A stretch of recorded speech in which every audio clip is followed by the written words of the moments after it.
Okay, welcome back everybody. So today we're going to talk about some simple ideal functions, two of them in particular. Before we get into any of that, I want to remind you of a couple of mathematical facts, all right? For some of you it's more of a reminder, for some of you, you may have never seen this, but I think it'll be plenty easy for you. So the first thing I want to look at is a function, okay? This is going to be our y or f of x axis, and this is our x axis. And the function that I want to look at is called an exponential function, which you've undoubtedly heard of. Okay? And this is what the function looks like. And so we have f of x equals e to the ax. That's how it's modeled. Okay? Now, x is our variable, e is the exponential. It's just a number, obviously, the base of our exponential function. A, that is a number. It could be like 1, 2, 1.5. So like if it was 2, it would be e to the 2x. Okay, so a is just any actual number that we can put in. Now, notice how the function sort of swoops, curves upward, right? It's got a constantly increasing slope. Now, that slope, that curve that it's got to it, can actually be changed by adjusting that number a. So for example, if I plot two functions here, one that curves a lot and one that doesn't curve very much, okay? This one, as an example, might be e to the 2x, and this one might be e to the maybe 1/3 x. Okay, so notice how this is that's a smaller number in front, and that's a bigger number in front. Okay, so that's the first fact about exponential functions. Here's how they curve. If we want it to curve more, it's got a bigger number. If we want it to curve less, it's got a smaller. The second fact that I want us to remember, we draw another set of axes, x and f of x, is let's look at this function. Sort of swoops down like this. And this is what we call an inverse function, which means f of x equals some constant. It can be 1, it can be any number, as long as we have a constant, over x to the n, x to some power n, okay? The reason it's called an inverse is because the way that we would write, I'll erase this in a second, but the way we would write a regular polynomial, which you guys have seen definitely in your algebra classes, is we do some constant times x to some power. Okay, so this could be just plain old x, and then it's a straight line. It could be x squared, then you have a parabola, x cubed, x to the 4th, but you're used to these kind of functions, and sometimes you'll even add the terms together. Well, this is the inverse of that. It's a constant over x to the n. Instead of being multiplied, you're dividing by x to the n, and you get this, swoopy. So I'll erase this one, okay? This is the one we're looking at. Now, as before, there are different ways that we can change the swoopiness of the function. And that is meant to be curved. Let me curve it just a little. Okay. So this one up here is curved only a little, and this one down here is curved a lot more, or it's way more swoopy than that one is. That's a word that I'm making up. And the swoopiness is actually going to be controlled by this number n.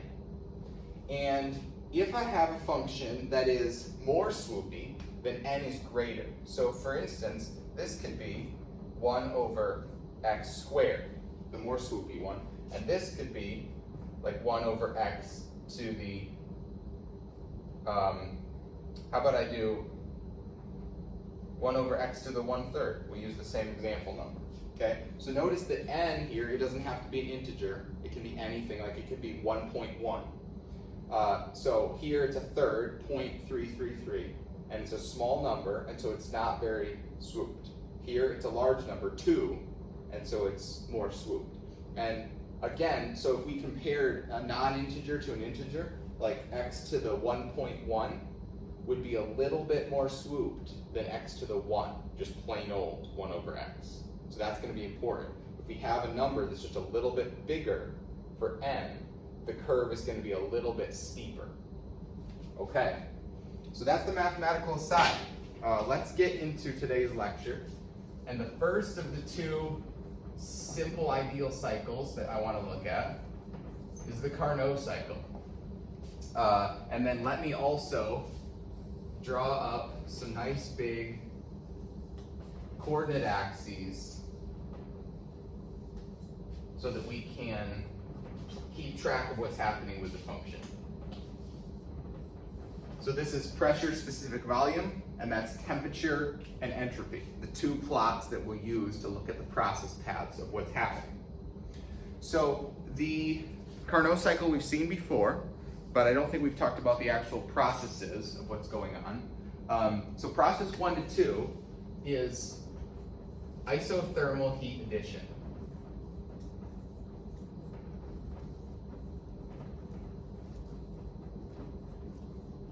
Okay, so I'm going to start the Carnot cycle, I don't know, somewhere up here.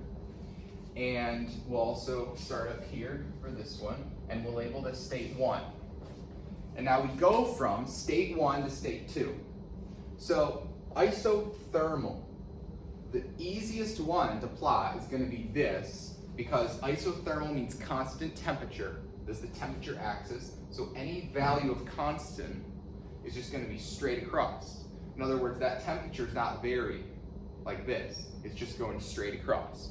So the first process just goes straight across. And I mean for that to be perfectly horizontal, okay? This temperature, by the way, we'll call T high, temperature high, at which that happens.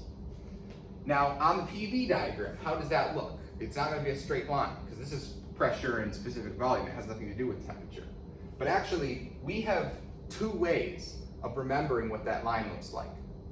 Let me do the mathematical way, and then I'll remind you of the second one. So the mathematical way is this. If we have the ideal gas equation here, we've got PV equals RT.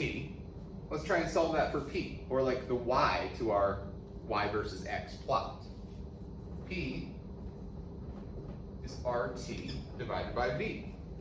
So R is a constant because that is the gas constant for the substance, which throughout the course of the cycle, the substance itself is the same stuff. That's constant, and temperature is constant in this process path because it's an isotherm. So this whole top is just a constant. And you can already see, compare that to this. We have a graph that's shaped like this. It comes down and swoops, right? And our number n there, our exponent, is just 1. It's just constant over v to the 1. I'm not going to write it. It's an invisible 1 power there. So we know that this thing is shaped something like that. And it swoops. Okay? I'll also draw the process path. We also know that during this process, heat is added. And I'm going to sketch that up here real quick. Q in. Well, Q in happens along that process path, as well as on this one. Q in. The blue arrows aren't part, they're obviously not process paths, they're just like labeling the processes where the heat is added. Let's do the next one. Step 2 to step 3 is going to be isentropic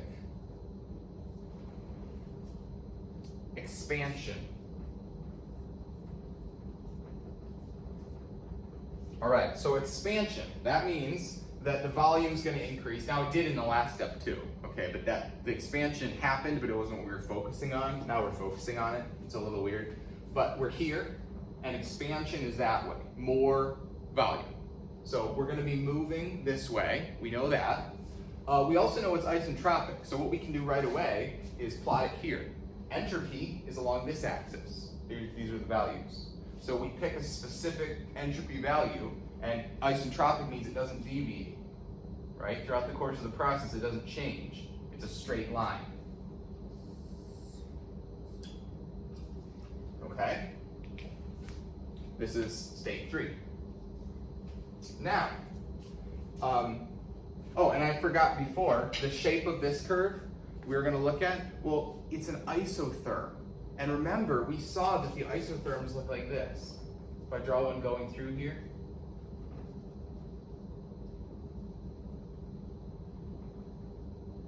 I'm sure you guys probably remember this. We drew those swooped lines like that, and at the time I didn't tell you why the shape was the way it was, other than maybe a hand-wavy argument. But now we see the actual mathematical function, and we see why each one of these is the shape it is. Okay, so that's another way we can know we've got the right little shape for that process path. But now we're on to the next one. We're on to isentropic expansion.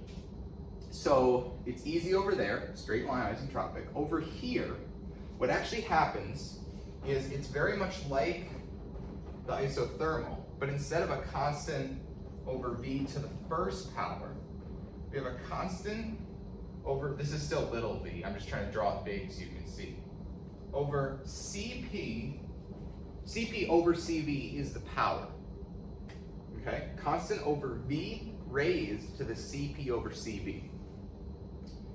So you can see that this is to the first power, and this is to a different power. That means that the swoopiness, like this, is going to be a little bit different. So how much is it different by? Namely, is this number here, Cp over Cv, greater than 1 or less than 1? Because we need to compare it with 1 that's there. Let's remember real quick.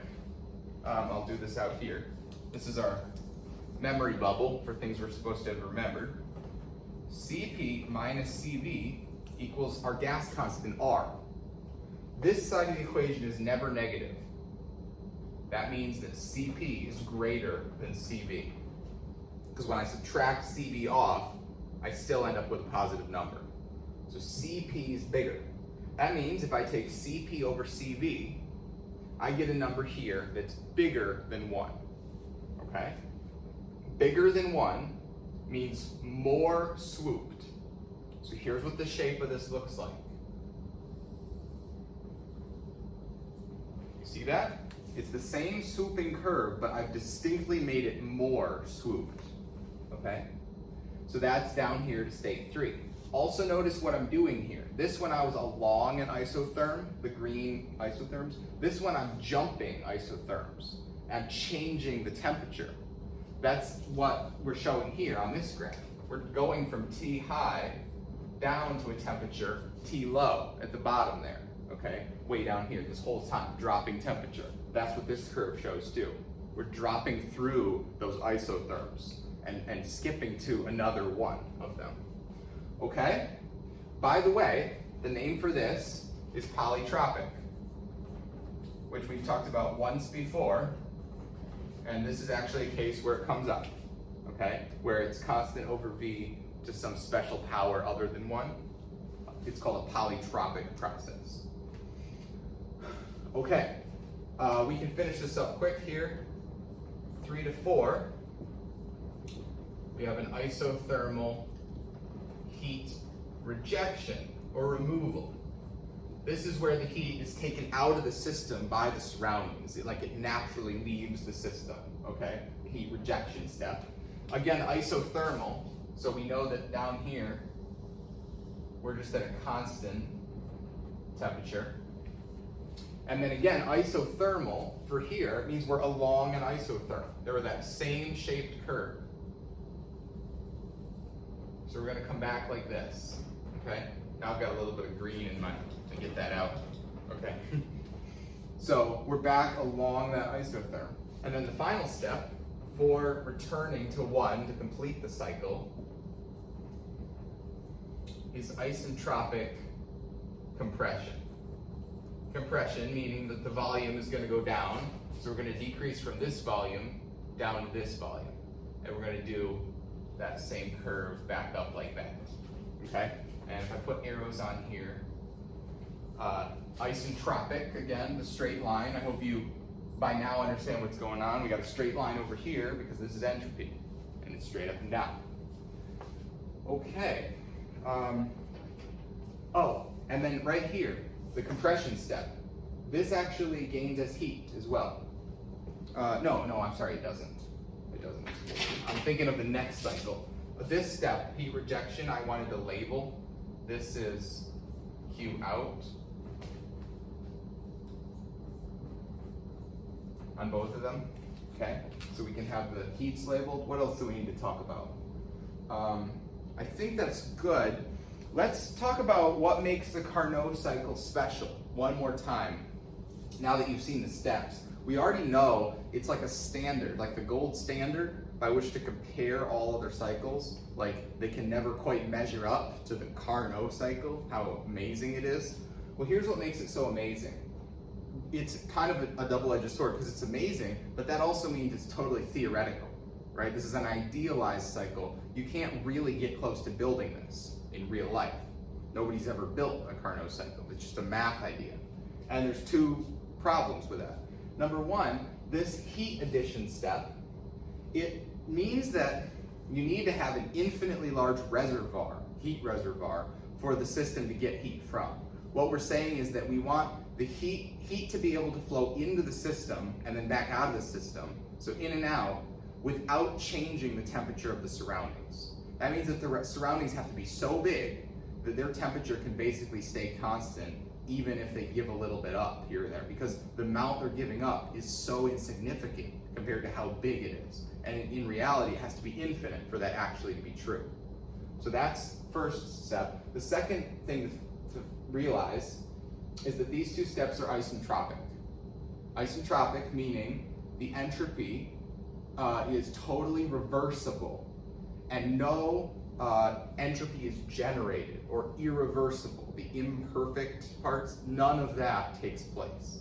And we know in the real world that never perfectly happens, okay? In the real world, these aren't perfectly straight lines. They're gonna be skewed one way or another.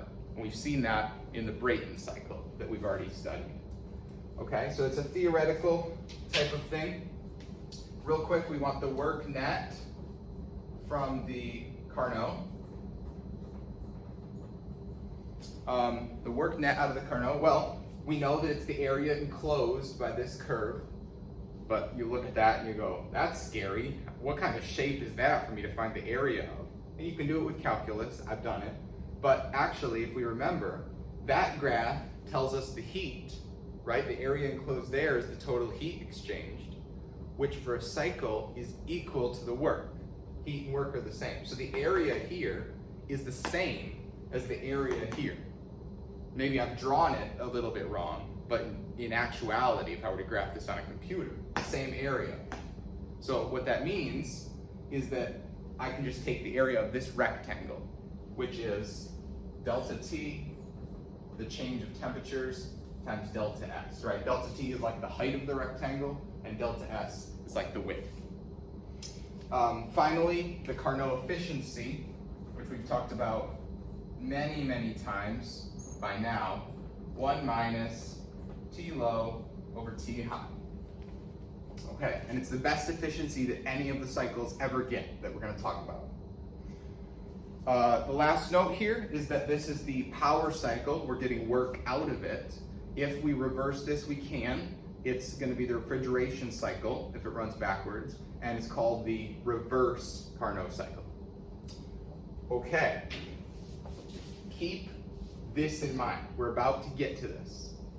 Okay, jot that down or something. I'm going to remove the board, but we're about to get to this fact with the exponentials.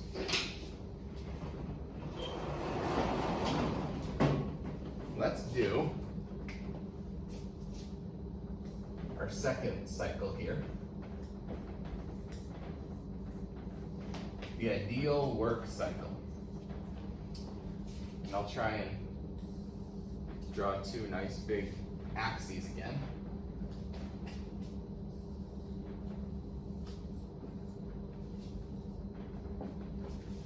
This is P, this is V, and that's T versus S. Same graphs. Okay. Ideal work cycle. The way that this one starts out is with isochoric heat addition.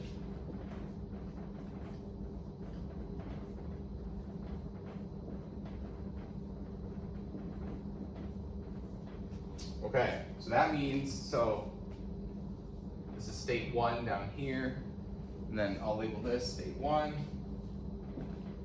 Isochoric should be easy on this graph, right? Isochoric means constant volume. The volume isn't changing. Boom, a straight line of unchanging volume. It doesn't waver to one side or the next. Straight up like this. to state 2. We know we can label right now, we know that that's heat addition. So Q in goes to that. On the TS diagram, what does the shape of this look like? Because it's not going to be a straight line like it is here. What's the shape over there? Well, this I'm not going to prove to you. It requires a little bit of calculus, but the shape actually ends up being T equals e to the S over CV. Now, we don't know exactly where all this comes from, but it kind of makes sense that this guy, CV, shows up. Because this is a process that's happening at constant volume. And that's what CV means. It's the specific heat at constant volume. So the fact that that guy shows up kind of makes sense. And so this curve is going to look like this. Let me make it a little shorter. Okay. 1 to 2. We've got that exponential shaped curve. Now, threw my marker. I'm excited about these cycles, I guess. Next one, isobaric heat addition. So before, all of the heat addition happened in one step in the Carnot cycle because the other two were isentropic, no heat change. Well, this one, there's 2 steps where there's heat added, and then we're about to see 2 where heat's removed. So there's heat being exchanged in every single step. Okay, isobaric means constant pressure. So what we've got is a straight line going across there like that. Okay. We also know that there's heat addition on that part too. Right? So Q in goes to both of those 2 processes. Now, for isobaric, you can probably guess exactly what it is based on what you've already been told. This one is almost the same, only instead of being over CV, it's over CP. Now, if you want just a little easy challenge, you can pause right now and figure out how that is going to look. But we'll do it as well if you just want to keep watching. So we know that these are both exponential curves, but they have different slopes. And we know that the higher that the number is multiplied by S, the higher the slope is. So if we have an inverse number or a number in the bottom, the opposite effect happens, right? It's like the bigger the number you have in the bottom of your fraction, the smaller the whole thing is. So this thing, 1 over CV, is actually, because CV is a lesser number, a smaller number than CP, this thing is actually a steeper slope, okay? CP is a bigger number, but again, it's in the bottom. So the bigger number in the bottom means that in the top, it's not as steep. So this one is shallow. I hope that makes sense. Remember, CP is a bigger number. Okay, that's important. We talked about that before. But it's because they're in the bottom that we have this relationship. And so if what we just graphed was this, CV, what we graphed was the steeper one, well, the next one is going to be a shallower one, like this. Okay, so I've drawn both of those. They're both the same exponential curve shape, but they're at a little bit different slope, very intentionally. Let's draw the direction arrows, and then the other thing I can add to this graph is indicate the processes where the heat comes in. Okay? We will finish this off. Now we have 3 to 4, which is isochoric heat rejection or removal. Again, the heat is being removed by the surroundings. The surroundings are pulling the heat out quite naturally. It's just cooling down. It's losing heat to the surroundings. Isochoric again, and we'll just come right back down. Isochoric again, so it's going to be this shape, the steeper one, coming down. And then finally, now you can see where it's going. Isobaric heat rejection.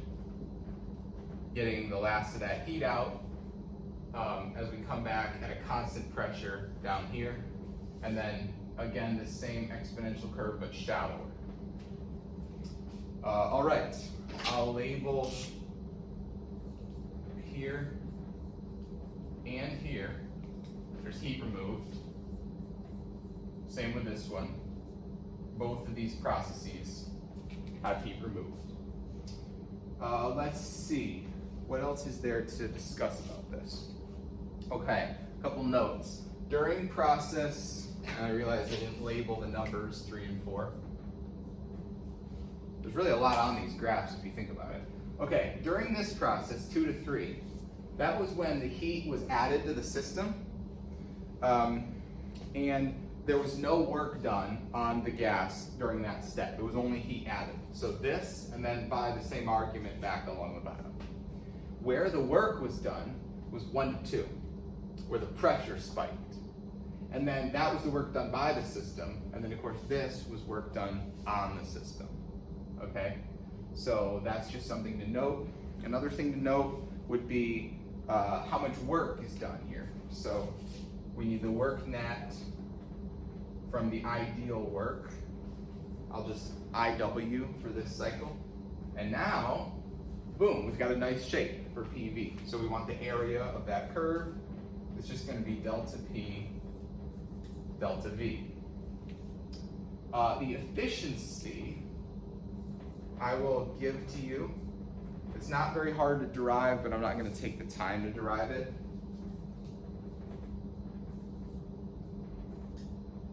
I mean, I derived it a few minutes ago in making these notes, but it's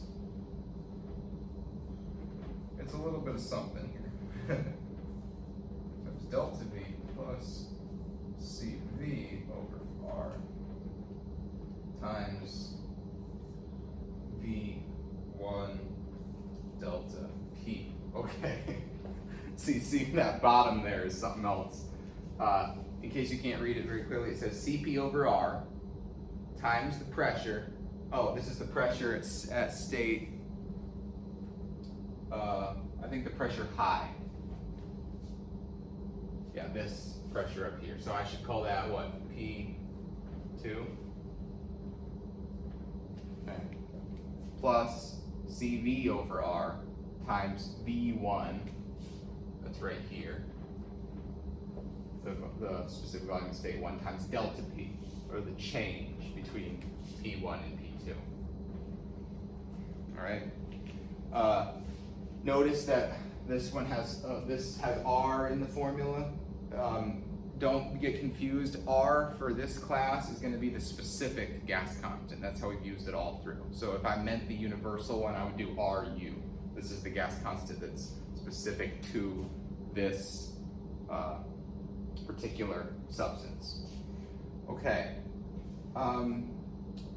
What else? Oh, the reason why it's called the ideal work cycle is because between any two extrema of pressures or volumes, what I mean is this, I'll sketch it real quick. Basically boxes, right? So I say between this range and this range, I want to make a cycle. So I'll do a dotted line to outline like my boundaries. So this is like giving me boundaries. And I'm going to say, let's make any cycle that goes within those boundaries. What is the cycle that I can make that has the most work? So if you look at the Carnot cycle, which we'll pull down here in a second, it has a shape that looks like this. Okay, so that doesn't exactly get the most work out of that shape. We could think about expanding it out, right? Like stretch it out a little bit and trying to widen it so it's doing a little bit more and more, and stretch this all the way out until we end up at this cycle right here where we're doing the maximum amount of work that we can fit inside those boundaries. And so that's why I've called it the ideal work cycle. Okay, now a couple of actually pretty fundamental points. Take a look at this one. Look at the shape of the TS diagram and the shape of the PV diagram. Now, I'm gonna make that go away and pull this down. This is the shape of the PV diagram. It's very similar. It's like the mirror of the shape of the TS for the other one. And then the TS cycle for this one is the rectangle, okay? So this is the reason why I'm calling these the two simple ideal cycles.